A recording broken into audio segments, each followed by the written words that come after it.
80 ans, si est-il l'âge magnifique que fête ce 21 février 2023 la comédienne Danielle Evenou.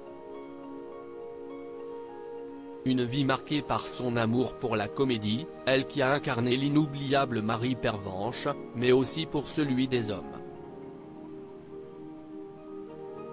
On lui connaît une idylle avec la figure de la musique Jacques Brel, mais elle a également construit une belle histoire d'amour avec une autre grande personnalité, mais de la télévision, Jacques Martin.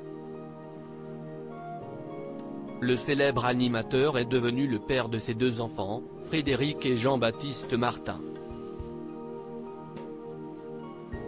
Toutefois, Danielle Evenou fait un portrait peu réjouissant du présentateur de l'École des fans. Sur le plateau de TPMP People en 2022, elle avait ainsi raconté l'avoir quitté plusieurs fois, être revenue avant de partir pour de bon parce qu'il avait très grossier, « J'ai quitté un homme que j'aimais ».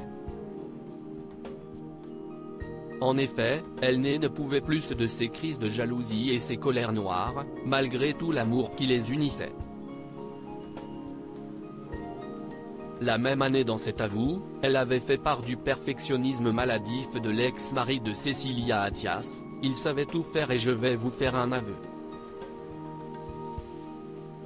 Il fallait toujours être parfait, et toute la famille et même les femmes savent tout faire le gratin dauphinois Jacques Martin et pas un autre ».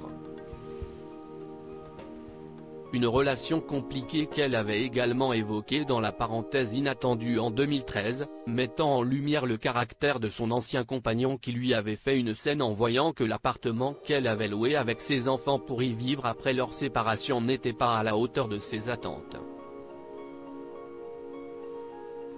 Son fils aîné Frédéric lui avait alors dit, devant son père, « Maman, on a bien fait de partir ». De douloureuses fins d'histoire d'amour après sa rupture avec Jacques Martin, Danielle Evenou a rencontré le journaliste et ancien ministre de la Communication Georges Filiot avec qui elle a été mariée de 1996 jusqu'à sa mort en 2011. 3 ans plus tard, celle qui a remporté Top Chef en 2018 a rencontré Jean-Pierre Bazy, dirigeant d'une petite société de montage cinéma, avec qui elle restait jusqu'à son décès, des suites d'un cancer, à l'âge de 59 ans.